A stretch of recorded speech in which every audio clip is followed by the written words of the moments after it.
The temperature outside is negative 42 degrees Fahrenheit. The wind is screaming through the cracks in these log walls like something alive, something hungry. Your fire is archive. Your generator just quit, and the cold is already inside the cabin with you. Most men in this situation make the same mistakes. They panic. They burn through their energy. They sweat through their base layers, and by morning, they are gone, but not after today. Because what I am about to show you is exactly what experienced Alaskan survivalists do when everything falls apart and fire is simply not an option. These are not internet theories. These are not camping tricks. This is hard-won, field-tested knowledge from men who have faced the kind of cold that kills and walked away from it. Stay with me.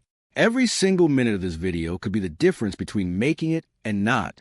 The first thing you need to understand is this. Cold does not kill you the way most people think it does. It does not just freeze you. It tricks you. It lies to you. It makes you feel warm right before it kills you. There's a phenomenon called paradoxical undressing, where men in the final stages of hypothermia begin tearing their clothes off because their body suddenly feels like it's burning. Search and rescue teams across Alaska find victims this way. Undressed, confused, gone. That is what you are up against. So before we talk about a single piece of gear, you need to understand the enemy. Your body has one job in extreme cold. Protect your core, your heart, your lungs, your brain. Everything else is negotiable. Your fingers, your toes, your ears. Your body will sacrifice all of them to keep that core alive. That is not a malfunction. That is your body making a brutal but correct decision. Your job is to help it. The moment your fire goes out and your heat source disappears, you have a window. Experienced men in Alaska call it the golden hour, though an extreme cold can be far shorter than 60 minutes. What you do in that first window determines everything that follows. Step 1 is always the same. Stop moving. Sit down. Think. This sounds wrong. Every instinct you have is screaming at you to do something, to run, to search, to fix the problem. But movement burns calories. Calories are heat. And right now, heat is the only currency that matters. A panicked man running around a frozen cabin is burning through his thermal reserves at an enormous rate. A calm man sitting still and thinking is conserving them. The military uses an acronym called STOP. Stop, think, observe, plan. It was not invented for comfort. It was invented because men kept dying in cold environments by reacting instead of responding. There is a difference. Reacting is emotional. Responding is calculated. In survival, only one of those keeps you alive. So you stop, you breathe, you assess. What do you have? What do you know? What is your biggest threat right now? In this cabin scenario, your biggest threat is not the temperature outside. It is the rate at which the temperature inside is dropping. A sealed log cabin will retain heat far longer than you think. The cold is coming, but it is not here yet in full force. That gives you time. Use it wisely. Now, let us talk about layering, because most men get this catastrophically wrong. There is a myth that more layers always means more warmth. It does not. What creates warmth is trapped air. Dead air, as survivalists call it, is one of the most powerful insulators on Earth. Your layers work by trapping that dead air between them. But here is what kills men. They layer so tightly that they compress all that air out. They put on 4 thick sweaters so packed against each other that there is no space for air to exist between them. And now they are wearing dead weight. Literally, the correct method is layering with intention. Your base layer is your moisture manager. This must never be cotton. Ever. Cotton absorbs sweat and holds it against your skin. In cold weather, wet skin is a death sentence. Wool or synthetic materials only. Wool is better because it retains warmth even when wet. Merino wool base layers have been used by Arctic explorers for over a century for exactly this reason. Your middle layer is your insulator. This is where your dead air lives. Fleece works. Down works better in dry conditions. But remember, down loses almost all insulating ability when wet. A soaked-down jacket in a cold, wet environment is nearly worthless. Synthetic insulation is less efficient, but reliable when damp. Your outer layer is your shell. Its job is not to warm you. Its job is to block wind and moisture from destroying the insulation underneath it. A quality outer shell is essentially a wall. Nothing gets through. Nothing gets out unnecessarily.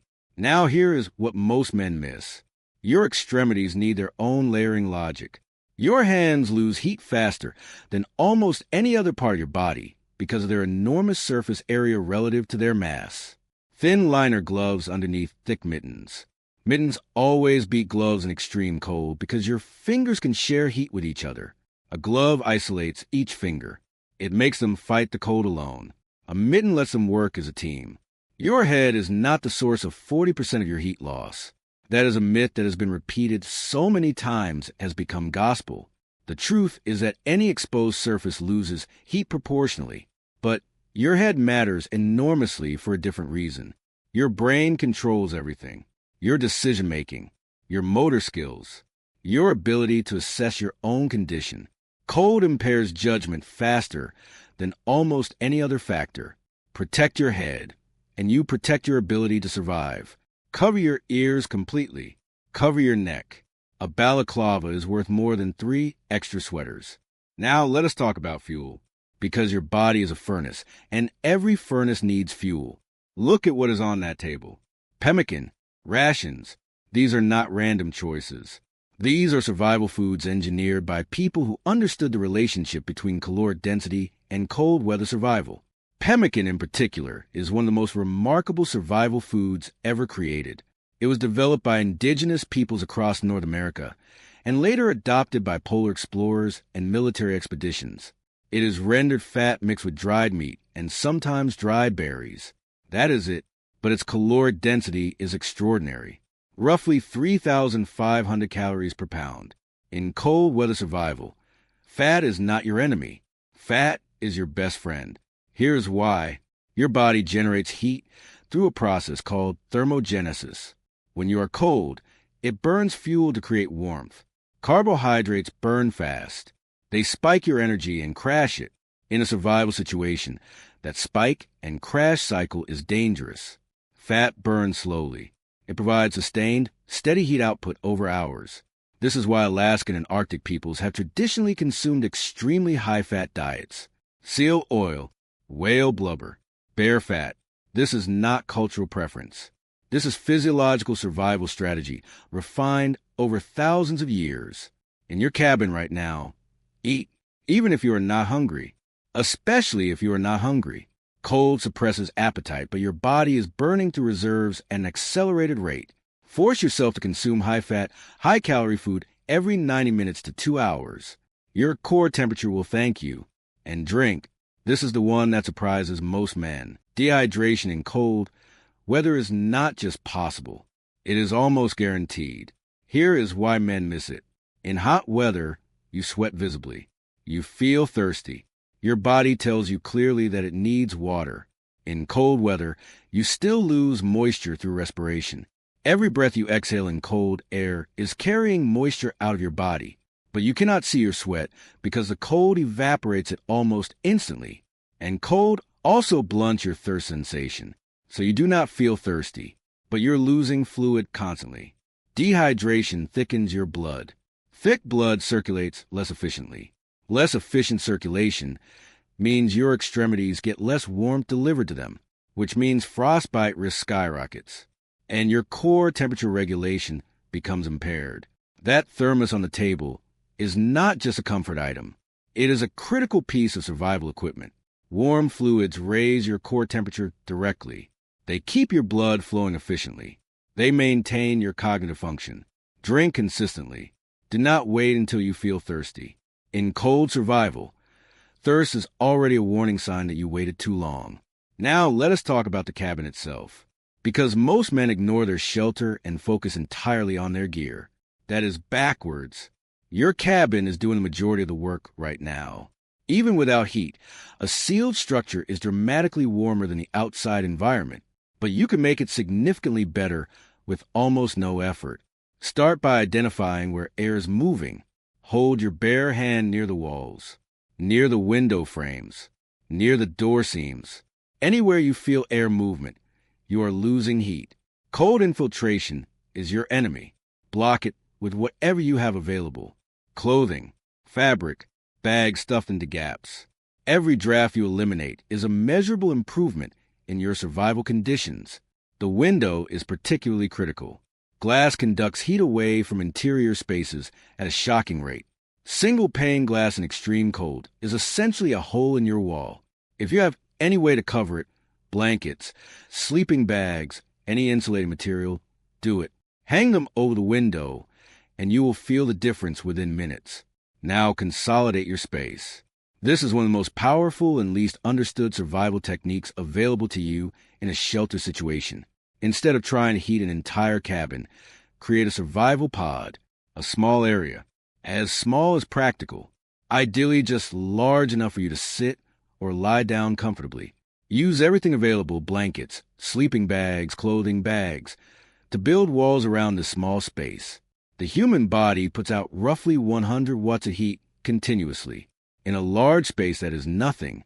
In a small insulated pod, it is enough to meaningfully raise the temperature of your immediate environment. Military personnel and Arctic researchers have survived extraordinary conditions using nothing but this principle. Your body heat, concentrated and retained, is a genuine heat source. Respect it. Use it strategically. Now look at that lantern. A small battery-powered lantern seems insignificant against negative 40 degrees of cold. And in terms of raw thermal output, it is. But in a small, well-insulated survival pod, even a few watts of additional heat is additive. Every source of heat matters. Every candle. Every battery-powered device. In a truly desperate situation, your phone, your batteries, your electronics, they all emit small amounts of heat. Consolidate them inside your pod. Let them contribute. There is something else that lantern represents, though, that is arguably more important than its heat output. Light affects your mental state in survival situations in ways that are well documented and significant. Darkness amplifies fear. Fear elevates cortisol. Elevated cortisol impairs decision-making and burns through your energy reserves faster. A man huddled in darkness is fighting two enemies at once, the cold outside and the panic inside. A man with light can focus, can plan, can stay rational. Never underestimate what controlled light does for your survival psychology. Let us talk about sleep, because at some point, if the situation extends through the night, you will need to manage your sleep carefully. Sleep in extreme cold without adequate preparation can be fatal. Your metabolism slows during sleep. Your body generates less heat if your insulation is insufficient. Your core temperature can drop to dangerous levels while you are unconscious and unable to recognize the warning signs. The correct approach is what survivalists call the Russian method. Though variations of it appear in survival traditions across cold weather cultures worldwide, you sleep in cycles rather than continuously. 90 minutes to 2 hours of sleep, then wake up, eat something, do light movement to generate heat, check your extremities for numbness or discoloration, verify your insulation is intact, and then sleep again. This cycling keeps your metabolism from dropping too low. It gives you regular opportunities to assess your condition before problems become emergencies. Before you sleep, eat. High fat, high calorie. Your body will burn fuel while you sleep to maintain temperature. Give it something to work with. Check your feet before you sleep. Your feet are the hardest part of your body to monitor because they are far from your eyes and the cold, numb sensation early. Remove your socks and visually inspect your feet. Look for white or grayish patches. Press gently on any areas that look unusual. If you cannot feel the pressure of your own finger on your foot, that is a serious warning sign. Rewarm immediately by placing the foot against your bare abdomen, not by rubbing it. Rubbing frost-nipped tissue causes cellular damage. Gentle, consistent warmth is what repairs it. Now let us address the psychological component directly, because this is where most men fail, even when they have done everything else right. The mind breaks before the body does.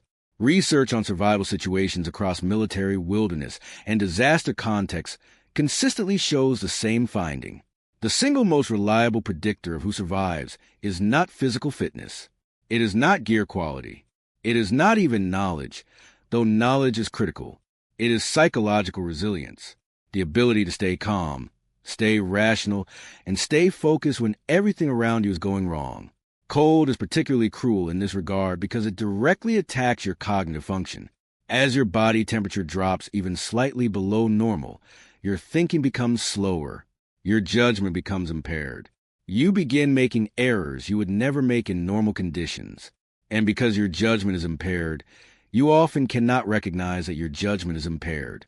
This is one of the reasons hypothermia victims make such puzzling decisions in the moments before they succumb. The antidote is structure. Give yourself tasks. Small, specific, achievable tasks. Check the window insulation.